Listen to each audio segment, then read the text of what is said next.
First at 5:30, a noticeable lack of blue in Madison's Pride Parade today. Plus, a motorcycle crash shuts down streets right near a popular Madison food festival. And the wilding, wizarding world of Quidditch flies to Hogwarts and into Middleton. This is News 3 at 5:30. Good evening and thanks for watching News 3 at 5:30. I'm Keely Arthur. The LGBTQ community is celebrating today, taking over State Street with a pride parade. But this year, unlike other years, uniformed police officers weren't allowed to walk. Our Madeline O'Neill was on State Street this afternoon and explains. Keely, we told you last week that Outreach, the organization leading the parade, made the decision to keep Madison law enforcement agencies from marching alongside them. Outreach says it was to make as many people as possible in their community feel comfortable.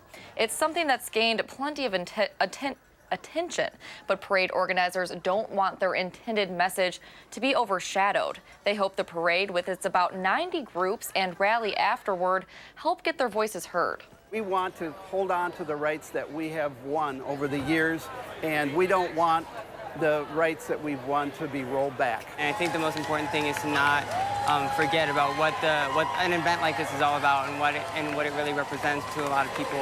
And I think that as long as you keep sight of that, the event will be a success. This is the 5th year Outreach has organized the Pride Parade. They say it's gotten bigger every year.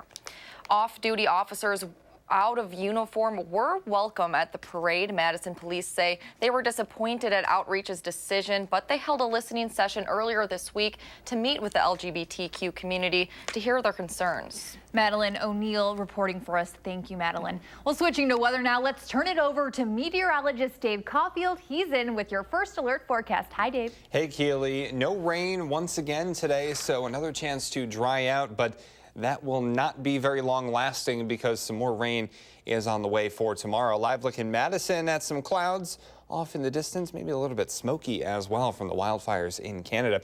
80 degrees right now in Madison. East wind at 6 miles per hour. That dew point still pretty high, so that's also contributing to the haze outside. Temperatures are in the low 80s, some mid 80s also showing up in Boscobel and Janesville. Also a few 70s out there. Dew points in the mid to upper 60s, even a few 70s closer to Lone Rock and Mineral Point, so that humidity really not dying down anytime soon. Doppler track is quiet across southern Wisconsin, but as we zoom out, we can see our next chance for some heavy rain and possibly some flooding, and that could contribute to some problems in the areas that did see a lot of rain into last week. So we'll talk about an alert day in the forecast in your first alert forecast in just a few minutes.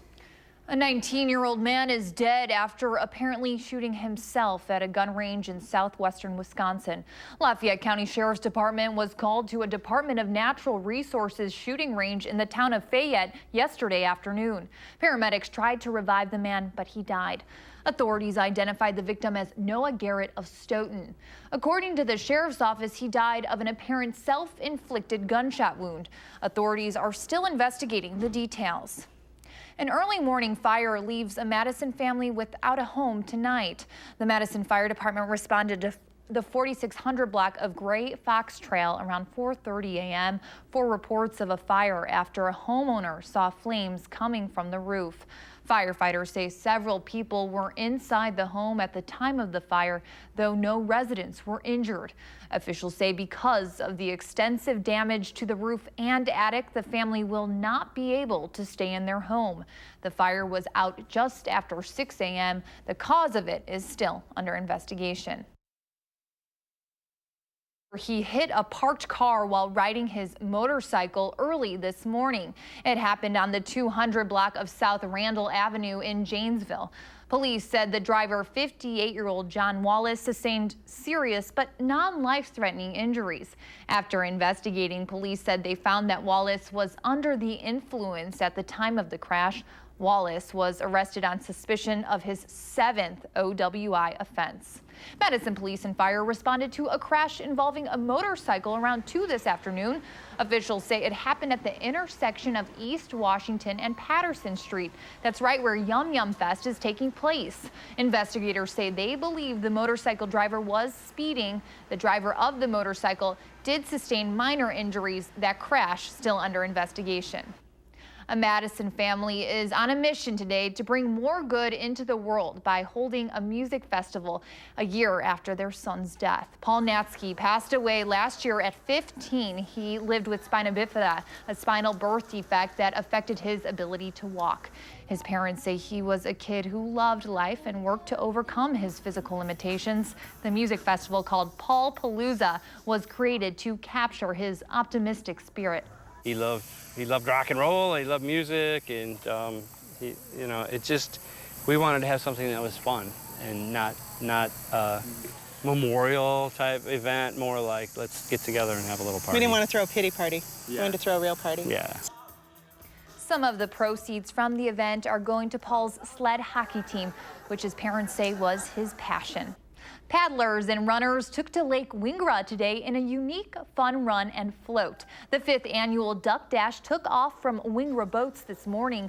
Participants started with a 3K paddle followed by a 10K loop around the lake. According to organizers, the route was selected to show off the beauty of Lake Wingra.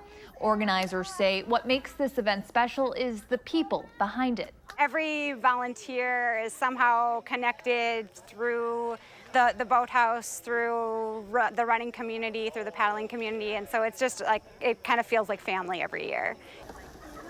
Proceeds from the event fund Wingra Boats Science Thursday event, which teaches community members about the lakes and their ecosystems. The Wanakee landing strip hosted a fly-in breakfast this morning for community members and aviators. Cloudy weather delayed some flights, but as the morning wore on, attendees were able to watch planes take off. A pancake breakfast was also served alongside stationary planes for guests. Organizers say that the experience inspires wonder in people who have flown planes before. Usually there's a lot of screaming. We have the tents here and they sit there underneath the tents in the shade and they watch the airplanes come and go. Right now, I believe they're all up in the air, but when they start coming back and doing the rolling thing of plane rides, everybody's watching the planes. Proceeds from the event will go toward operating costs at the landing strip. Well, a local pastor is releasing a book that he hopes will raise awareness about the use of therapy animals in our community. Pastor Jared Parmley, who is the pastor at Emmanuel Lutheran Church in Mount Horeb, wrote a children's book about his dog Hooper, who serves as a therapy/ministry dog. The book is called Super Duper Hooper Helps a Neighbor. It tells a story of how Hooper worked with others in our community to respond to and support a family who had a house fire. And Hooper was being trained by an organization called Occupause as a guide dog for the blind. And he had an abnormality in his elbow and couldn't continue, but he was so good at being a service dog that his trainer asked if I would consider adopting him and do this kind of work. Hooper has volunteered at the Mount Horeb Public Library and also spends time in schools in both Mount Horeb and Verona, visiting classrooms, reading with students, and providing comfort to students and staff during difficult times. The wild wizarding sport of Quidditch from the Harry Potter books and movies came to Middleton this weekend for the first time. While it may not be played on actual flying broomsticks, the sport is adapted directly from the J.K. Rowling books. The Major League Quidditch Cup brought in 16 teams from around the nation to the area. Organizers say that some people might think the sport is silly, but that changes when they see it. We take it seriously. It's not as Harry Potter or magical as everyone thinks. We don't take ourselves too seriously. We know where we come from, and we understand that it's a Harry Potter-based sport, and we still recognize our roots. But I like to explain to them and explain how the game works. Organizers say that the sport is growing and new athletes are getting involved all the time. Well, still to come on News 3 at 5:30. Up next, President Trump's lawyer Rudy Giuliani is weighing in on the Russia investigation. What he has to say about it next.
Welcome back. It's the first Sunday since the grand jury report on abuse in the Pennsylvania Catholic Diocese was released.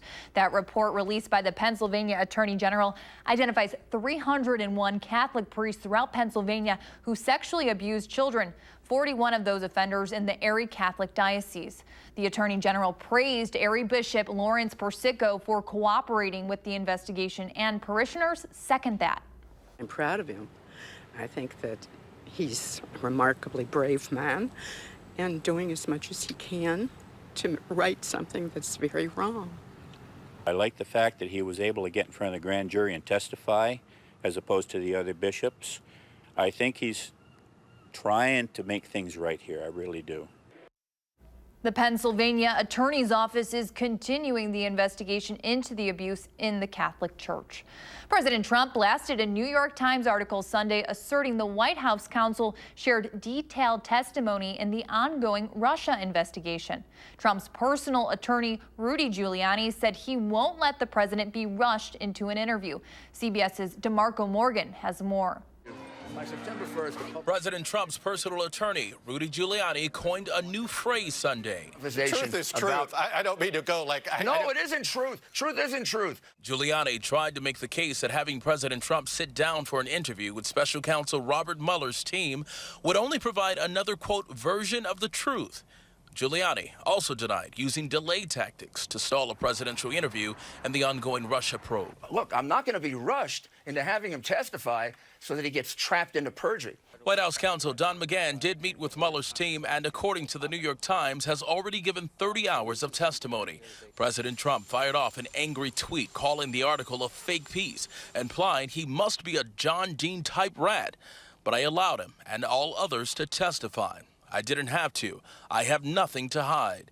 Giuliani said the president is secure in McGahn's testimony and accused Mueller of leaking the story to the New York Times. They're down to desperation time. They have to write a report, and they don't have a single bit of evidence. President Trump's ouster, former FBI Director James Comey, helped inspire the special counsel's probe. Comey tweeted late Sunday about truth, writing, "Truth exists and truth matters." News 3 at 5:30, a cloudy and warm summer day across southern Wisconsin. Meteorologist Dave Caulfield has your first alert forecast next.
Good evening. I hope you had a really nice Sunday after a couple of well-deserved, might I add, rain-free days across southern Wisconsin. The rain comes back tomorrow. An alert day is in the forecast for Monday for showers and thunderstorms, mainly starting to arrive in the afternoon. Some of them could actually be a little bit strong, but we're mainly concerned with localized flooding with some heavy rain, and especially in those already soggy areas that saw so much rain over the Thursday into Friday period of last week. That's where we're watching to see possibly another inch or two, or even locally more of rain over the next couple of days. Weather track showing our next low pressure system still off to the south and west, but we're starting to see some clouds from that move into southern Wisconsin. Still mild and warm across the area with temperatures in the 80s today. We really don't need any more rain. This is not coming at the best time to southern Wisconsin. Is this low pressure system already up over 4.5 inches of rain in May in Madison, close to 6 inches in Dubuque, Iowa,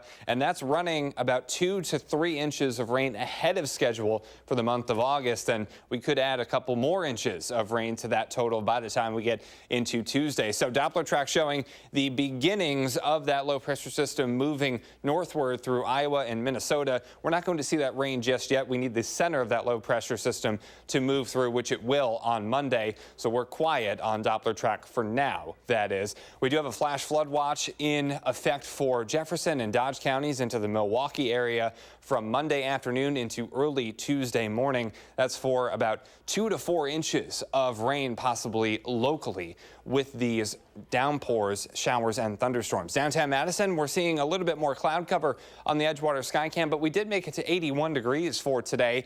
Normal is 79, so just a little bit above normal once again, but temperatures will be in the 70s as we head into the next couple of days with that rain in town. Temperatures right now are right around 80 degrees in Madison, Watertown, and Lone Rock, and Monroe as well. 84 in Janesville. Dew points in the upper 60s and lower 70s. That humidity is aplenty outside. As I mentioned, actually, those temperatures are staying in the 70s for the next 4 to 5 days or so. By the time we get to next weekend, they are back into the 80s. So here's our next low pressure system slowly moving in on Monday, and then the center of that low gets here by the time we get to late Monday into early Tuesday. A cold front will help us get some more rain in town as well, unfortunately, for some of us. Tonight, partly cloudy and mild with patchy fog possible late. Then into tomorrow, we'll be in the upper 70s, breezy and cooler with showers and thunderstorms. Let's track this now on Future Track, a little bit of a closer look to home. By the time we get into Monday afternoon, that's when our first showers and thunderstorms arriving.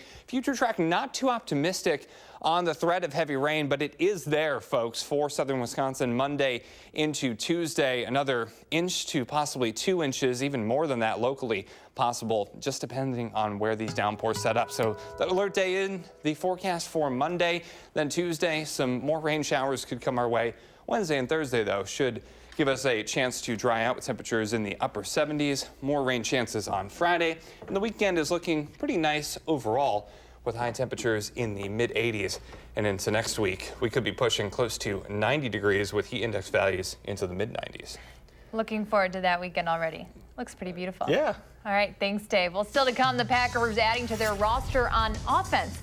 We'll show you why next in sports.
Well, for a while in the NL Central, it seemed like the Brewers and Cubs were just trading spots for first and second, or pretty much neck and neck. But the month of August has not been a forte for this Brewers squad. The team is 5-15 this month, and this week they're 1-4 and hanging on to a wild card spot. Series finale in St. Louis this afternoon, scoreless till the third inning. Mike Moustakas sending one right down the right field line. Orlando Arcia and Lorenzo Cain score 2-0 Brewers. Patrick Wisdom cutting the deficit in half in the 8th inning for the Cardinals. But the Brewers bullpen did deliver today. Josh Hader, he closed out for the 2-1 win, which moves them back into wild card position, a half game ahead of the Cardinals. Cubs still hanging on to first place in the NL Central at Pittsburgh today. Scoreless till the second inning. Kyle Schwarber, no doubt on this one, hits one into the grandstands in right field for the solo shot. 1-0 Cubs. Pirates answer to tie it up and needed extras. Adam Frazier pinch hitting here. Goes over the fences for the walk-off home run, and the Pirates beat the Cubs 2-1 in 11 innings. Some Little League World Series action for some fun today. The Midwest team from Michigan facing Hawaii, and hey, Jake Arrieta in the crowd giving some pointers to pitchers from the Mid-Atlantic team. How cool is that? Tie game in the second inning. Michigan's Ryan Knable pitching. Check this out. Bit of a crazy game of pickle here. And Hawaii's Talon Owana, he steals home. Umpire says he is safe, and Hawaii takes the 2-1 lead. They win 8-3, eliminating Michigan from the tournament. Hawaii will face New York next. The Packers beefing up their backfield thanks to a few injuries to the current roster. The team signing running back Bronson Hill this morning. Hill is in his 4th year in the league and has bounced around a bit, playing for 8 different teams. He was most recently on the Cardinals until May. Now, with this move, the Packers now have 7 running backs on their roster, but Aaron Jones, Devontae Mays, and most recently Jamal Williams are all dealing with some injuries. Williams sprained his ankle in this past Thursday's game against Pittsburgh. Now, Jones and Mays are getting better, though, and could play in Oakland on Friday. All a work in progress, according to head coach Mike McCarthy. We'll continue to grow as a football team. I like the trajectory that the team is on right now, but I mean, I'm not coach talk here. We got a lot of work to do. For as many good things as we had some things that we definitely need to improve on. And a terrifying moment in the IndyCar series today. Robert Wickens and Ryan Hunter-Reay crashing at the race in Pocono. 3 others also involved. Wickens' car went flying into the fence, but he was reportedly awake and alert at the scene and was taken to the hospital. Now, crews worked to fix the fence that was destroyed in the crash, and the race continued after a 2-hour delay. Finally tonight, Sister Jean from Loyola Chicago, still my favorite, but Sister Mary Jo from Marian Catholic High School in Chicago Heights is a close second. Look at her, not messing around here. She threw out the ceremonial first pitch at yesterday's Royals-White Sox game. Wow, 50 Cent, take some notes. I hope you watch that. Beautiful first pitch, definitely a strike. I mean, check out her arm. Maybe Craig Counsell, check her out. Very impressive. Yes, I mean, it is so hard. No, it is so hard to throw out a ceremonial first pitch because everybody's watching you, and most of the time, obviously, you're not an experienced baseball player, and to be able to do that and to actually throw it in the box, pretty impressive. Nailed it. Very impressive. Well, we'll be right back.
Hi, I'm Michelle Carolla. Tonight on the news at 9, an Olympic gold medal ski racer has a new mission in life after he lost his daughter in a drowning accident. That story is first on Fox at 9. All right, some rain in the forecast. Yeah, some wet weather once again on the way tomorrow, but tonight we should stay dry, partly cloudy and mild with temperatures falling into the low 70s. We'll start off with possibly some more patchy fog, temperatures in the 60s tomorrow with temperatures in the mid to upper 70s for highs with showers and thunderstorms coming in on Monday and Tuesday. Thanks for watching. We'll see you at 10.